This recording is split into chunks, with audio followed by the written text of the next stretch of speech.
Race America. Good Wednesday to you. Thank you for joining me. Special hour ahead. You know, I love California. I moved there in 78. Met my wonderful wife when I was working for Richard Nixon in San Clemente, and I met her at a Pete Wilson fundraiser on Mission Bay in San Diego.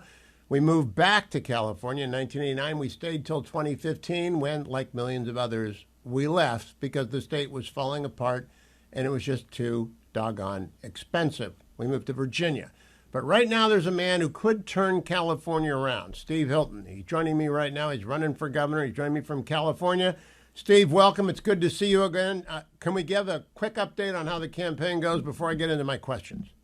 Thank you. Great to be with you. And I so agree with everything you just said there about the terrible missed opportunity that's been going on for years when this amazing state could have been powering ahead. Instead, it's been crushed by these ridiculous people who've been in charge. We'll talk about that in a second. Campaign's going well. I'm on the road all the time. It's a big state, but it's a beautiful state, wonderful people, amazing entrepreneurs and small business owners, people struggling against the one-party rule that's been in place now for 15 years. In terms of the race, obviously the big news last week was that Kamala Harris isn't running, not a surprise to me, but that really leaves the field pretty clearly set now. You've got a bunch of Democrats running, a couple of other Republicans, but there really are two front runners now, according to the recent poll that was the latest polling, which is myself and Katie Porter, pretty much neck and neck. She's the leading Democrat. I'm the leading Republican. We have this top two jungle primary system. So whoever comes out in the top two, regardless of party, goes through to the general election. The primary's in June, general election in November. Right now, it's me and Katie Porter, former member of Congress from Orange County, ran for the Senate, lost to Adam Schiff, didn't make it into the top two. Now she's leading the Democrat field. That poll, I was slightly ahead of her by 1 point. Let's call it even. Everyone else, however, far behind. So looks like a two-horse race at this point. Katie Porter represented the district I lived in for many, many years in Irvine, California, and she's a hard left, very hard left, somewhat wacky person. So that'll be an interesting general election, but let's talk about issues today. First and foremost, can Steve Hilton make California safe again? Because whenever I go back, the fear is palpable among people just walking around on the streets of formerly safe places. So I laid out a plan on this a few weeks ago, actually with a very important man who endorsed me that same day. We did it together. The district attorney of Yolo County, a guy called Jeff Reisig, but better known as the architect of Proposition 36, which passed in California last year overwhelmingly, nearly 70% of the vote across the state. It won in every county in California. And this was the proposition last year, 36, that reversed much of the disastrous Prop 47, which really led to the explosion in retail theft and robbery and all that madness that we saw for so many years. Prop 47 was, of course, notorious, amongst other things, for legalizing robbery, burglary and theft and stealing up to $950 per day. And you're not getting into felony territory. So ridiculous extremism. Most of that's been reversed by Prop 36. Jeff Reisig, the architect of that, DA in Yolo County, endorsed me. Together, we laid out a plan. Remember, when it comes to crime, it's very decentralized. So you've got sheriffs, police chiefs, mayors, boards of supervisors, very decentralized in terms of policy compared to other areas of policy. But here's what the governor can do and what I will do. One of the most disastrous things that's happened that's really contributed to the crime wave in California and this total sort of lack of order on the streets right across the state, not just the big cities, is Gavin Newsom, this prison closure program. They've systematically been shutting down state prisons because of this ideological obsession with what they call decarceration. It's still a remnant from the defund the police, progressive, as they call it, extremism on crime, because it's still going on. They've already closed 4 state prisons. There's a 5th he's just announced. The consequence of that is you've had tens of thousands of dangerous criminals literally released onto the streets. The parole system's been fixed with kind of fake data put in to justify these early releases. On top of that, you've had transfer of prisoners because there's no capacity, from state prisons to county jails. So they now Oh, are overwhelmed and overcrowded. What that means is when you have local criminal offenses, it's basically catch and release because everyone knows there's no room in the county jails to hold anyone, to detain them, to punish them properly because of the closure of state prisons. So I've committed to ending the prison closure program, increasing prison capacity so we can keep dangerous criminals behind bars, rehabilitate them, but also free up the county jails to do their job so we can get local offenders off the streets. That's the role of the governor. That's what I would do.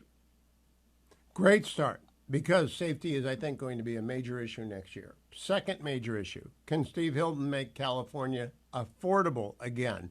Two parts of that, taxes and the cost of gasoline. When I drive around in New Hampshire, gasoline is 2.5, 2.75 a gallon. I don't know what it is in California right now, but it's a lot higher. And taxes, in Virginia, I pay 5.5%.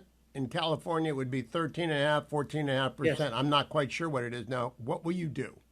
Well, it's insane. We have the highest taxes in the country and the highest gas prices in the country, along with the highest cost for pretty much everything else that matters: housing, rent, water, electricity, you name it. Let's talk about the two issues you raised. The gas prices point, that's actually the first one I addressed in my campaign because it's really crushing working people in California and working families the most. They're the ones who have really been hurt the most by this far left extremism, not the rich Marin County liberals tapping away at their laptops in their mansions, waging their kind of climate virtue signaling war.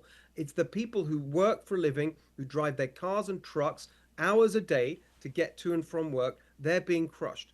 It's all the direct result of Democrat policy. Right now, gas prices in California, $5 if you're lucky. The projection is with the closure of refineries, so that we're going to have to import more and more finished gasoline. The prices, this is a USC estimate from an energy economist there that we could be heading to $6 or $7 or even $8 gas next year if policy doesn't change. What I've laid out is to roll back the climate extremism, I call it climate elitism, the regulations that have pushed the price so high. Because if you add it all up, the gas tax in California, highest in the country, the low carbon fuel standard, the cap and trade system, which is basically a stealth tax on anyone who uses fossil fuels, the refinery regulations, all these ridiculous, unnecessary regulations that make it so expensive in California. If we get rid of all of that, we can get to $3 gas. That's my promise, to work towards $3 gas in California. It's actually the first policy area that I laid out because it would make such an immediate difference. I was just talking to a guy who works construction here in Chico, where I am today. He immediately did the math in his head because people understand these numbers. He said, I'm paying $400 for gas a month right now. I told him $3 $3 a gallon. He immediately said, well, that's $100 a month that I saved. That makes a big difference. On taxes, generally, the starting point is we have to cut spending. And this spending is out of control. They've doubled the budget of the state of California in the last 10 years. It's gone from 160 Wow. billion to 320. Doubled the budget. While everything's worse. The school results are worse, homelessness worse, crime is worse. So you've got to start by cutting back the spending. Here's my plan. Again, focused on helping working people. Your first $100,000 of income free of state income tax. Above $100,000, a flat tax of 7.5%. That is pro-worker and pro-growth. We need to attract businesses back instead of them fleeing California. Job creators, wealth creators, entrepreneurs that are moving to Nashville and Miami and Texas. We got to stop that. We've got to make California the best place to start and run a business. So that's the tax plan. Just to be clear with everyone, I've done the math with former colleagues. I was a fellow at the Hoover Institution, and that would involve cutting spending by 18.5%. That's the math to get to that tax plan.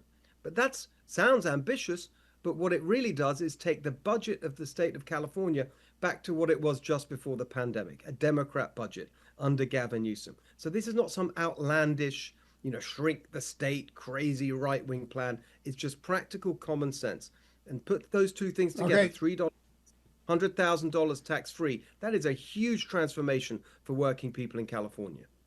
That could get people to move back. Because people will pay a little bit more in taxes to live in the wonderful land of California if it was just 7.5% and not 14. I'll be right back. Don't go anywhere, America. Steve Hilton is with me for most of the hour. His website, if you want to learn more about each of his plans, is stevehiltonforgovernor.com. stevehiltonforgovernor.com. We'll post all of this, of course, over at my YouTube channel. Send it around to everyone you know in California, especially those old enough to vote. stevehiltonforgovernor.com. I'll be right back. I'm Hugh Hewitt.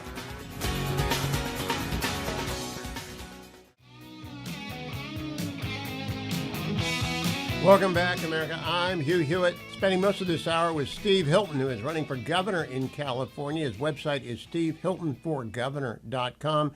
Steve, when I raised my kids in California with my wife, the California education system was the gold standard, K through 12. They went to public schools. All of them left the state. Now, K through 12 scores are plummeting. Community colleges are overrun with people. They're too crowded. Kids can't get into the Cal State system, and it's a miracle if they get into the UC system.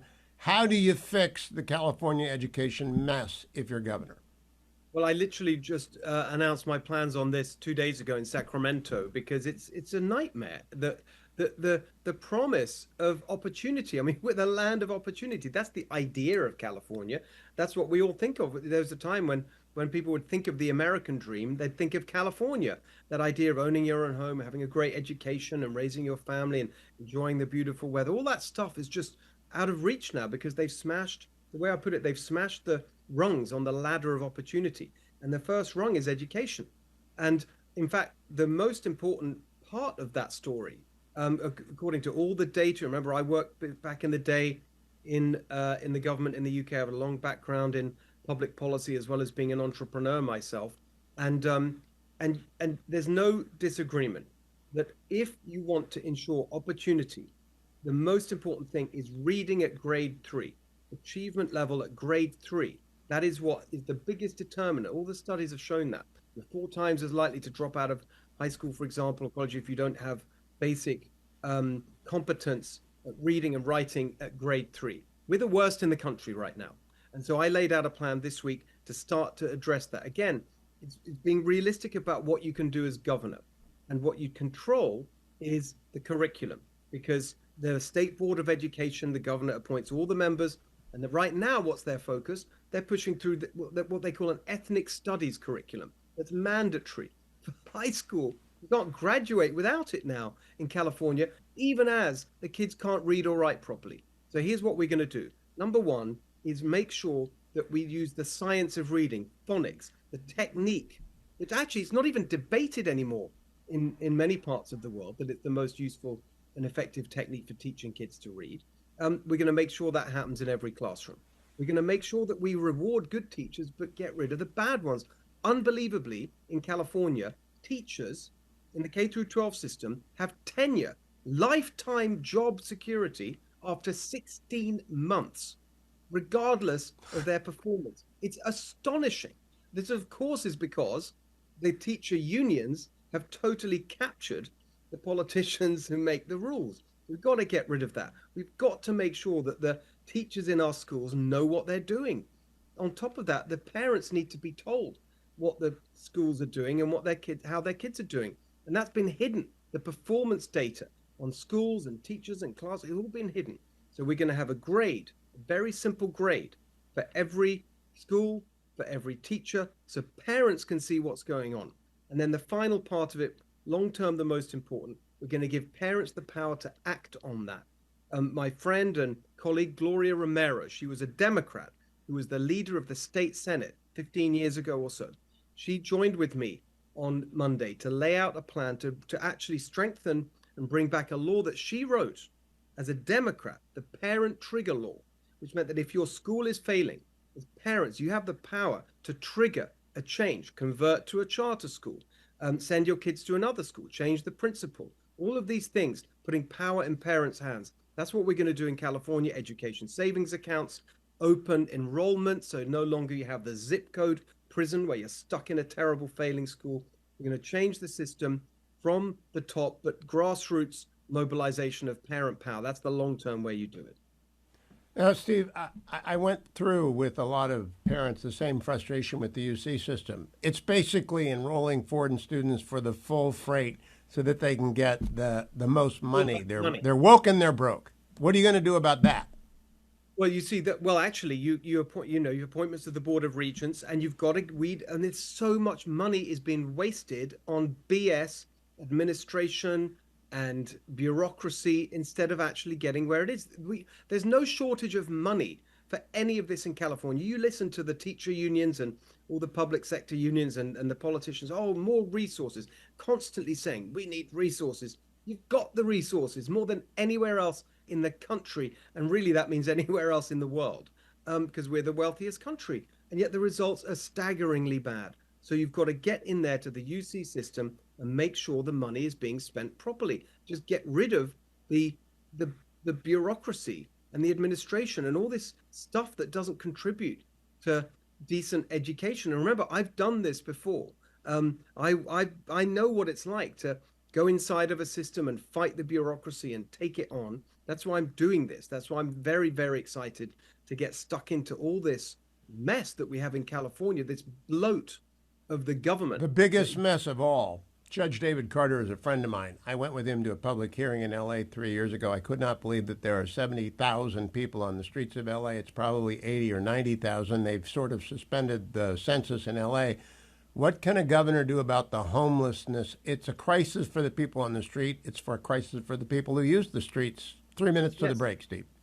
It's an absolute shaming catastrophe. It shames everyone who's been in charge. We have about just over 10% of the US population, nearly 50% of the homeless population. This is the direct result of Democrat policy.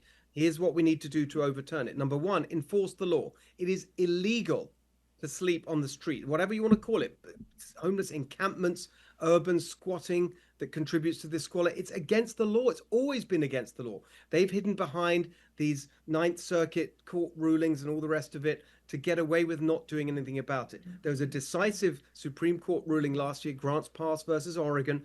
There's no excuse for cities to not enforce the law anymore. If they don't, I will. The first step is just get people off the streets. Second step, get them into treatment, because over 80% of the people living on the streets have either mental health problems or drug addiction or both. And unbelievably, there's a law being passed since 2016 called Housing First, which means that it is illegal for any organization working with homeless people to require any conditions, sobriety, participation in drug rehabilitation programs, job training, anything. That will change. We've got to get people into treatment. The third step, mental health. There's plenty of money for mental health treatment, but it's been completely wasted. It's all this swamp of non-profits and organizations not making any difference. We need to apply for the waiver from the Medicaid reimbursement scheme that allows you to have mental health facilities that have more than 16 beds. There's this limit of 16 beds. It's been there since the beginning of Medicaid. That means we just don't have the capacity in California. Mental health. I didn't know that. Basically, that's insane. Insane. That's insane. No, hang on a second. We will be right back with Steve Hilton. I just learned something I didn't know, and I thought I knew a lot about California. That's insane. Go to his website for more details on the homelessness plan. SteveHiltonForGovernor.com. SteveHiltonForGovernor.com. When I come back, we're going to talk water and farming because it matters a lot. This is the noon hour in California. It's the time when lots of ranchers and farmers get a little bite to eat in their truck or on their tractor, and I'm sure they're going to listen to the next segment when we come back with Steve Hilton on The Hugh Hewitt Show. Welcome back, America. I'm Hugh Hewitt. Steve Hilton is running for governor of the Golden State, or the once Golden State. His website is Steve Hilton for Governor. Steve, California used to be an agricultural giant. It still is, but the farmers need water. It used to be the tech capital of the world, but AI needs power. So how are you going to get enough water to the farmers and enough power to the AI giants to make the state great again? Oh my goodness, these are some of my favorite topics, Hugh. Thank you so much for giving me the opportunity. I'll try and keep it brief because I could talk for a long time. I spent a lot of time on it. I've spent a lot of time in the Central Valley and our other great agricultural areas. I love our farmers. My parents are Hungarian, and they're from a small town in the south east of Hungary called Szeged, at the foot of the Great Hungarian Plain. And every time I'm in Fresno in the Central Valley, I say, this reminds me of my roots, where they're from in Hungary. Flat as far as you can see, very agricultural. In my family we had a small farm. I say, of course, it was communism, so you couldn't have a big farm. Everything had to be small. But it's in my blood. Here's the thing: water and energy. You're exactly right. On water, here's the simple point. They talk about a drought in California. We've got to save water. It is ridiculous. It's a man-made drought, a policy-made drought. We have water. We have all the water we need in California, falling as rain or as snow and stored in the Sierra Nevada foothills. It's a snowpack, then coming down through the foothills into the great agricultural regions. But we don't store it. We don't capture it. The other week, I was up close to where I am today in Butte County, in Colusa County, is the site of what's known as the Sites Reservoir, Sites. It's a little town. The Sites Reservoir was first planned 70 years ago, and it still hasn't been built. And it's been held up to environmental reviews. It's insane. So we've got to sweep all that away. We've got to build the storage that we need so that our farmers can get the water, not only that they need to grow our food. I mean, remember, we grow 80% of the world's almonds, 70% of the world's pistachios. We're an absolute powerhouse. I've been down in Imperial County in the south. There's times of the year in January where we're growing most of the lettuces and salad vegetables in the world here in California. We've got to support this great industry. I've written a policy paper called Water Abundance, and that's what we're going to have by getting rid of this mindset of scarcity. Same applies to energy, as you say, for AI. We have the most expensive electricity in the country because of this obsession with wind and solar. So we're putting more and more of the focus on unreliable, more expensive power generation that costs more because it only operates through subsidies. So this is the plan. We're going to take our gas-fired power stations, which right now are running around 10 to 15% of capacity in California, basically just topping up wind and solar when, of course, the sun doesn't shine at night and the wind doesn't blow. We're going to run them at full capacity. That can meet a whole massive proportion of our needs. That is a bridge to what we need for the future, which is nuclear power. And that is going to be the future for abundant energy in California. Just one thing I want to say about how insane their schemes are. This is what they're really contemplating for wind power.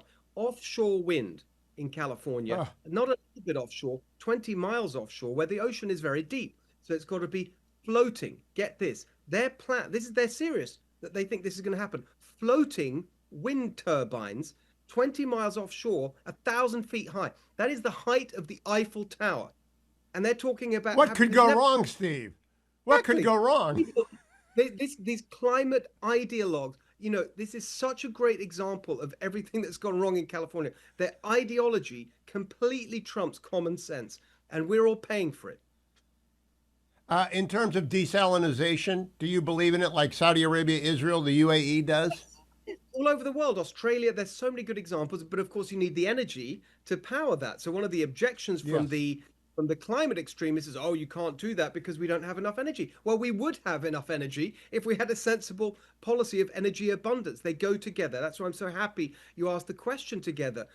Energy abundance to power things like desalination so that we can have water abundance. That's the future.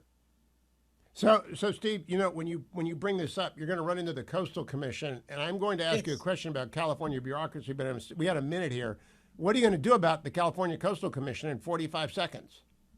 Well, I appoint 4 out of the 12 members. You can be sure that those that are blocking common sense positions, they're going to be straight out. The broader point is that that's how I'm going to make change happen, because the governor appoints more than 4,000 people to 239 state agencies.